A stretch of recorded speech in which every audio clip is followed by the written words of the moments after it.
ব্রট to you by V-Guard, co-powered by Sensodyne ও ভিমল বলো কথা Keshari. Associate sponsor UltraTech cement.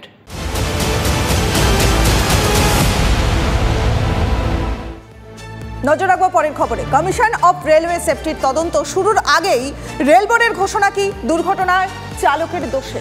রেলবোর্ড জানায় মালগাড়ির চালক সিগন্যাল ভেঙে এগিয়ে যান, যদিও বাস্তব হলেও 9টি লাল সিগন্যাল পেরোনোর পেপার ক্লিয়ারেন্স দেওয়া হয়েছিল মালগাড়িকে। সোমবার সকাল থেকে সিগন্যালের ত্রুটি পুরোপুরি চেপে যায় রেলবোর্ড।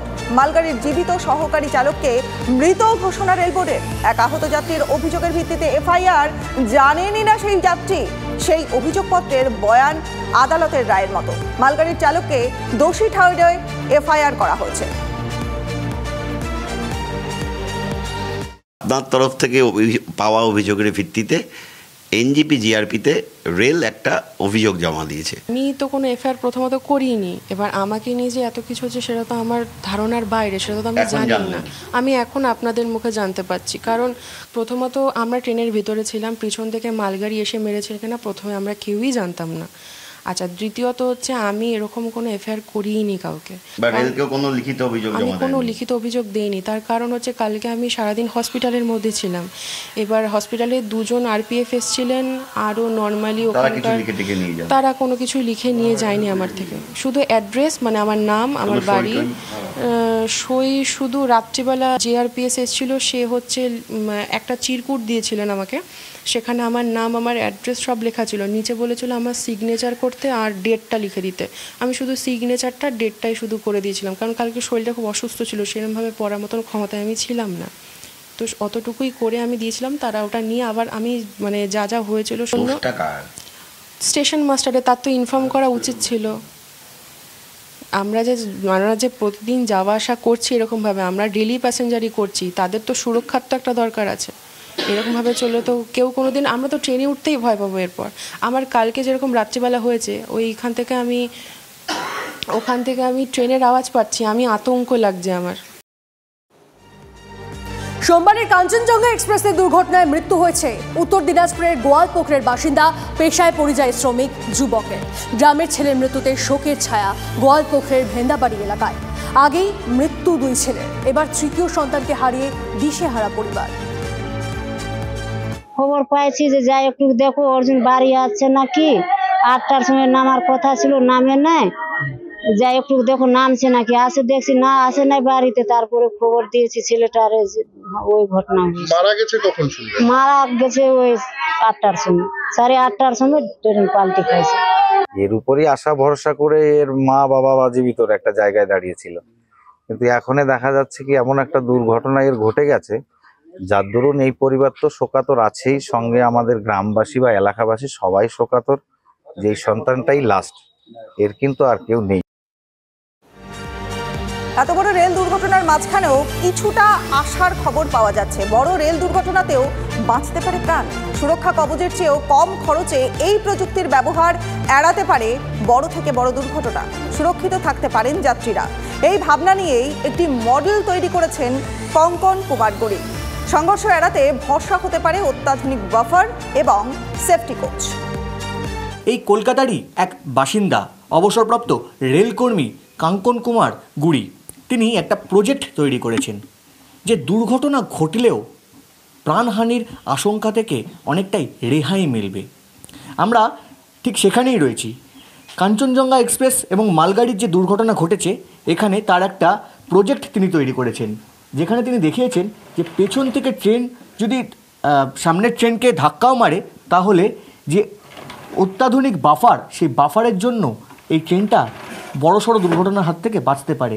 ধাক্কা যেভাবেই হোক না কেন, মানে সামনাসামনি ধাক্কা বা পিছন থেকে ধাক্কা বা ডিরেলমেন্ট হয়ে গিয়ে ধাক্কা, যে ধরনের ধাক্কা, মানে সেই ধাক্কাটাকে আমি শুধু স্পিডটাকে কন্ট্রোল করার জন্য আমি এই সিস্টেমগুলো বানিয়েছি আর কি। এটা যেমন ইঞ্জিনকে সেভ করছে, সাথে সাথে আমার পিছনের কোচগুলো আমি দেখাইনি, ইঞ্জিনের পরে একটা সেফটি কোচ আছে, যে কোচটা মানে যখন এই যে ধাক্কা মারলো, গাড়ির পিছনে ধাক্কা মারলো, বাফারটাও কাজ করছে, কিছুটা স্পিড কন্ট্রোল করছে, সাথে সাথে এই যে আমার একটা এই যে সেফটি কোচ আছে আর কি, এই কোচটা একটা লাগেজ কোচ আছে, এই লাগেজ কোচটার পরে একটা সেফটি কোচ আছে, যে কোচটা পুরো ভিতরে ঢুকে যাবে।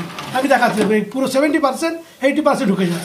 যে রেল দুর্ঘটনা ঘটছে তার হাত থেকে কিভাবে মানুষকে বাঁচানো যেতে পারে এবং পাশাপাশি যে সমস্ত ট্রেনগুলো রয়েছে সেই ট্রেনগুলোকেও কিভাবে ট্রেনের কোচগুলোকে সুরক্ষিত রাখা যেতে পারে, এই সমস্ত কিছু নিয়েই তিনি একের পর এক প্রজেক্ট বা একের পর এক মডেল তৈরি করে চলেছেন। ক্যামেরায় পিকুর সঙ্গে কৌস্তব গঙ্গোপাধ্যায়, TV9 বাংলা, কলকাতা। চিকিৎসা পরিষেবা দিতে না পারার অভিযোগে বারবার মারধর খেতে হয়েছে বা হেনস্থার শিকার হতে হয়েছে ডাক্তারদের। বাদ যাননি জুনিয়র ডাক্তাররাও। মোটামুটি এটাই দস্তুর পশ্চিমবঙ্গে। আর সেখানেই একসঙ্গে প্রায় 70 জন জুনিয়র ডাক্তারকে দেখা গেল রক্ষাকর্তার ভূমিকায়, ছুরি কাঠি নিয়ে নয়, রক্ত দিয়ে।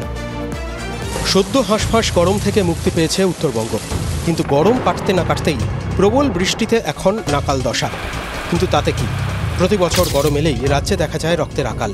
এবারও তার অন্যথা হয়নি, বাদ পড়েনি উত্তরবঙ্গ। এমন অবস্থায় সোমবার রাঙাপানির কাছে ঘটে গেছে মর্মান্তিক ট্রেন দুর্ঘটনা। হতাহতদের চিকিৎসার জন্য উত্তরবঙ্গ মেডিকেল কলেজে নিয়ে গেলে পরিস্থিতি সামাল দিতে 7-5 না ভেবে কারো অনুরোধ উপরোধ নির্দেশের অপেক্ষায় না থেকে মেডিকেল কলেজের জন্য 70 জন জুনিয়র ডাক্তার স্বতঃপ্রণোদিত হয়ে রক্তদান করেন। মেডিকেল কলেজ এবং ঘটনাস্থলে সহায়তা ক্যাম্প বানিয়ে দেন পরিষেবা। তো আমাদের কলেজে স্যারেরা এবং যারা ডাক্তার প্রেজেন্ট ছিলেন এবং সবথেকে বিশেষ করে আমাদের যারা স্টুডেন্টরা ছিল তারা কালকে যেভাবে এগিয়ে এসছে এরকম যুদ্ধকালীন তৎপরতায়, তাতে মানে প্রচণ্ড গর্বিত বোধ করছি আর কি। ছাত্র হিসাবে আমরা সকলেই খুশি যে আমরা এই দুর্ভাগ্য সময়ে আমরা সবারই পাশে এসে দাঁড়িয়েছি এবং আমরা প্রথম বর্ষে দ্বিতীয় বর্ষের ছাত্ররা যেভাবে পার্টিসিপেট করেছে রক্তদান দিতে, এটা মানে খুবই ভালো দিক। রক্তের আকাল সামলাতে উত্তরবঙ্গ মেডিকেল কলেজে চিকিৎসকরা রক্ত দিয়ে যখন অবস্থা সামলালেন, তখন চিকিৎসকের অভাব সামলাতে সাপের কামড় খেয়েও হাসি মুখে রোগী দেখে অবস্থা সামাল দিতে দেখা গেল ধূপগুড়ি মহকুমা হাসপাতালের সৃজিতা সাহাকে। মহকুমা হলে কি হবে? জল জঙ্গলে ঘিরে থাকা ধূপগুড়িতে মানুষ আর সাপখোপের যেন সহাবস্থান।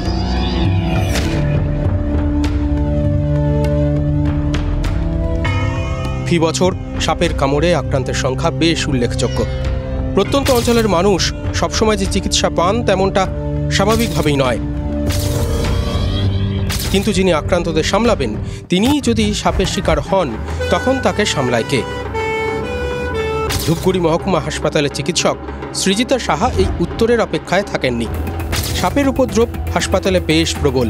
শুক্রবার কাজ সেরে ফেরার সময় হাসপাতাল চত্বরেই তিনি সাপের ছোবল খান, প্রতিষেধক নেন, কিন্তু পরদিন সকালে কাজে যোগ দেবার পর অসুস্থ বোধ করায় শুরু হয় স্যালাইন দেওয়া। কিন্তু অসুস্থ বলে ছাড় পাননি সৃজিতা। প্রতিষেধক নিয়েছেন, তারপর বসে পড়েছেন রোগী সামলাতে। এক হাতে স্যালাইন, অন্য হাতে রোগীদের প্রেসক্রিপশন লেখার কাজ চলছে। একটা মহকুমা হাসপাতালে চিকিৎসকের সংখ্যা মাত্র 7, নার্সের সংখ্যা 21, আছেন কয়েকজন স্বাস্থ্যকর্মী। আর তা নিয়ে খুঁড়িয়ে খুঁড়িয়ে চলছে আস্ত একটা মহকুমা হাসপাতাল। ফলে অসুস্থ হয়েও নিস্তার নেই সৃজিতাদের। হাসপাতালের বেহাল অবস্থা সামলাতে স্তম্ভের মতো কাজ করে যেতে হচ্ছে হাসি মুখে। আমাকে সাপে কামড়েছে, ধূপগুড়িতে অনেক সাপ আমাকে কামড়ে দিয়েছে। কম লোক কম, লোকের অভাব, ডিউটি শিফট পাল্টানো যায় না, মুশকিল পাল্টানো। সাপটা দেখতে পাইনি, ছোট সাপ দেখা যায়নি, করতে হবে, উপায় নেই। সাপ তো আর মানুষ দেখে কামড়াবে না, ওর কামড়ানোর কাজও কামড়ে দেবে। প্রিয়জন হারানোর বেদনায় আমরা যখন এই চিকিৎসকদের সমালোচনা করি, হেনস্থার শিকার বানাই তাদের, তখন আমাদের যেন এই মুখগুলো মনে থাকে। রাজ্যের বেহাল হাসপাতাল ব্যবস্থাটা আসলে টিকে আছে এই সৃজিতাদের মতো নিরলস, আত্মপর ভাবনাহীন ডাক্তারদের সদিচ্ছার উপরেই। Brought to you by V-Guard, co-powered by Sensodyne ও ভিমল, বলো কথা Keshari. Associate sponsor UltraTech cement.